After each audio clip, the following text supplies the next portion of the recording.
YouTube. We back again with another mother loving reaction. This time it's to something different. I said that the last time. And yes, I'm in the same fit because I'm doing these back to back. I have nothing else to do, and neither do you because you're quarantined. What was I saying? Oh, this one's different though. This is what like I originally wanted to react, stuff that I wanted to react to when I got on YouTube. Scary stories, bro. Like I watch these all the time. Like sometimes when I'm just driving, I throw them on YouTube and just listen to them. It kind of helps your survival skills, you know what I mean? It helps you keep that eye out and look for things that you typically won't look for. Spooky people, sketchy people, things like that. Situations that you need to stay away from. So this one is just 3 chilling true. When you look up scary stories on YouTube, make sure it says true. That way it engages you. You know what I mean? Because sometimes I feel like the closet wasn't open before. See what I mean? I'm always aware now. Whatever, if it's my time, it's my time. I don't care. That was dark. Anyways, this is 3 chilling true road trip horror stories. So let's see what they got. I have rules though when I watch scary stories. When I listen to scary stories, I don't. This isn't visual, so I'll be watching it. But anyways, man, let's just get into it, man. Let's see what these fools are doing. And 9.6 times out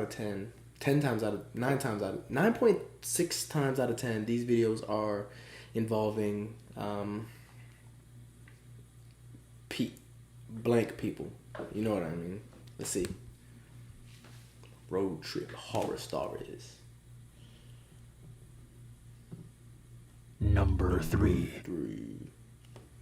Years ago, I was on a cross-country road trip solo to a family reunion. I was supposed to make it to a friend's house, but the weather ended up being horrible, and it was slow-moving. Then a terrible accident happened just ahead of me. I was stuck in traffic for a while, and I ended up being 5 hours behind schedule. At this point, I was exhausted. How are you stuck in traffic for 5 hours? If you're going anywhere that may suspect a 5-hour delay, you don't need to be going by yourself. Because whatever's going to happen in this video is probably going to happen to you. And in need of a bathroom and a shower. So I pulled into a little strip motel off of some back roads. It was obviously small and dirty, but Don't go to a motel. Don't go to a motel. Don't go to a motel. If you don't have money, sleep in a Walmart parking lot. Don't go to a motel. You ever seen Bates Motel? Don't go to a motel. Nobody's ever walked out alive or uninjured. would work in a pinch. There was a window to the outside where the check-in was. The guy that worked there eyeballed me. Back then, I was a young girl attending college. He then asked me if I was traveling alone. When I went to hand him my ID and credit card... If they ever ask you if you're traveling alone, the answer is no. I got a gang of niggas in the car with me right now. I got 10 to 20, 30 if you try me. Niggas in the car right now. Not alone. He insisted on cash only. Red flags were going off at this point, but I managed to gather just enough cash, and he tossed me the key. If there is even a potential for a red flag to go off, i.e. if there's a quarter of a red flag going off, leave. What do you do? Why are you still there? Why are you still there? The room was dirty and barely bigger than the bed. The first thing I did was go to the bathroom. Then I flipped the mattress, as there were signs of bed bugs, and a moment later, I spied a roach. That was it. Oh, no. I was out. Nope. I spied with my little eye a roach? Oh my God. That's terrifying. I'd rather somebody be in the closet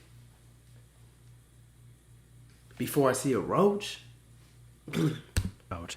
I decided to use the parking space instead and sleep in the back hatch of my SUV. I curled up using a suitcase for a pillow and some random clothes for a blanket and fell asleep for about an hour. I woke up aware of someone talking on the phone outside. I glanced out to see the guy from the check-in standing outside. It was now around 3 a.m. He finished up his call and walked quietly over to my room, unlocked the door, and walked in. The lights didn't turn on, and a minute or two later he came back out, slamming the door behind him and cursing, with another guy. I hadn't seen two guys enter, so I still don't know where he came from. They angrily talked. That's the worst case scenario. Not only did she see the roach, which is tier 1 of worst case scenarios, but the dude was in the closet too. So it was a roach and a dude in the room. And no privacy. Talked for a moment. Then the check-in guy walked over to my SUV. I covered up my head quickly with a shirt. After he tried the locked door, he peered in the back seat, but between my tinted windows and blending into the general mess, he didn't notice me in the hatch. The two guys walked away to the far side of the parking lot, talking more, one of them gesturing across the street to where a diner was. While they were distracted, I climbed up to the front seat and started up the SUV. They turned around in surprise as I pulled away. I called my friends back home and told them, but I didn't want my family to worry, so I said nothing to them when I arrived. Oh no, I'm telling everybody. I'm putting it on Facebook. I'm putting it on Instagram, Twitter, Snapchat. I'm going live on at least Instagram or Facebook. Everybody needs to know this. Bro, they're about to kidnap you and do Lord knows what to you. You better tell people about that. Back home about 3 weeks later, we figured out the name of the hotel thanks to Google Maps and called the local police. They told me the place had been closed down only days before I called. What are the police gonna do? Number 2. That was a short story, but that was terrifying. That was terrifying. When I was younger, each and almost every New Year, my family would pack the car and go on a road trip to visit family in Mexico. We never had any problems until one particular trip when I was 8. Like every road trip before, we left our home in North Texas around 6 p.m. in order to reach our destination the next morning, around 2 a.m. That's late. We crossed into Mexico, and this is where things got weird. When you're on the only stretch of freeway in the middle of the desert, you don't tend to freak out about having the same car behind you for miles. It was practically pitch black outside of our car windows, the only visible shapes being the dotted stars and the eerie silhouettes of cacti. We had been in Mexico for about an hour and still had a few more to drive. The eerie silhouettes of cacti. That motherfucker be like this. You think it's somebody in the field sound like these? I remember sleeping but still being semi-conscious of what was going on around me, because I really don't have the skill to really fall asleep in a car. So when my mother suddenly spoke my dad's name, I heard her. You don't have the skill to fall asleep? I don't have a skill to stay awake in a car. That back seat, passenger seat, behind the passenger seat, behind the driver's seat, and yes, in the driver's seat. I've fallen asleep countless times in the driver's seat. How do you have that? How do you have the skill to not fall asleep in the car, man? I need that skill. I can't fall asleep in the bed. That's why I'm on drugs to go to sleep. No cap. Miguel, that car behind us. It's been behind us since we left Laredo. Laredo. My dad peeked at the car and shrugged off my mother's tension. Lots of cars use this road. He's probably going to Reynosa or another city. And he left it at that. Despite his reassurance, my mom kept a weary eye on the car behind us. Hell yeah. By this time, my siblings and I were hyper aware of the car and entertained ourselves by watching the car through the gaps in the luggage that was blocking the rear window. We got tired of that pretty quick. He's getting closer, my mother noted, and we all turned to watch the car inch closer and closer to ours. He's too close, Miguel. My anxiety going And she was up. right. By this time, the car was practically pressed against the rear of our car. On a lonely stretch of highway, in the middle of nowhere. This sounds like gang activity to me. Mexican gang activity. I feel like those are the people you don't want to mess with in the world. If there was like if there was 2 groups of people I wouldn't want to mess with, it'd be 3 type of people. Mexican gang members, Alaskan gang members, because if you can gang bang in Alaska and stand outside all day, you don't care about anything, your life or mine. And then the mafia, obviously. So, if these are Mexican gang members, this might be it. I don't know. Let's see. With a few hours until daylight, it was downright scary. We couldn't do much. My dad didn't slow down, didn't stop, and he didn't speed away either. He just drove, and the car followed. The Hell next yeah. 30 minutes were the most tense we had ever experienced. The car would ease off sometimes, only to press its blinding headlights against our rear once more, like he knew he was freaking us out, and enjoying it. It was during one of the periods that the car had pulled away that Mom spotted a police car up ahead, parked on the side of the road, and she didn't miss a beat. Miguel, pull over right now in front of the police. And he did. The car kept driving. I wonder how confused the policeman must have been as he watched my dad park the car right in front of him. The policeman came over and asked what was wrong, and my mother urgently told him everything. They can follow me. The way it followed us and taunted us. The policeman took her claims very seriously and told us how people were victimized and had their cars stolen on these empty highways by thugs and criminals. He then offered to drive behind us for a while to make us feel safe. We drove off with the police cruiser behind us, relieved. Thugs is the non-politically correct term, but the non-discriminatory term for black people. Until about 10 minutes later, when we saw it confirm the policeman's words and my mother's worst. Oh, shoot. That sounds like the Rona. Well, I'll see if I'm making a video after this. Fears. We saw the car that had followed us pulled over on the side of the road, waiting. Number What one. happened? Wait, what happened? What happened? They pulled over in front of the police. They let the police know what's happening, and then they pulled off. And then when they got down the road, they saw the car that was following them, but parked on the side. What happened? Maybe she's the only one that lived. Whoever's telling the story, that's the last person to live. I was on a cross-country road trip with a colleague. Okay. We were driving through West Texas I don't on trust a that major colleague. highway. In the area we were in, even the major highway was pretty desolate. Okay. There had been a truck stop or gas station about every 100 miles, and every one of them was solitary with no other buildings in sight. Solitary. There weren't really any towns. The exits were places to get more gas to get to the next gas station. And my colleague had been driving for about 4 hours.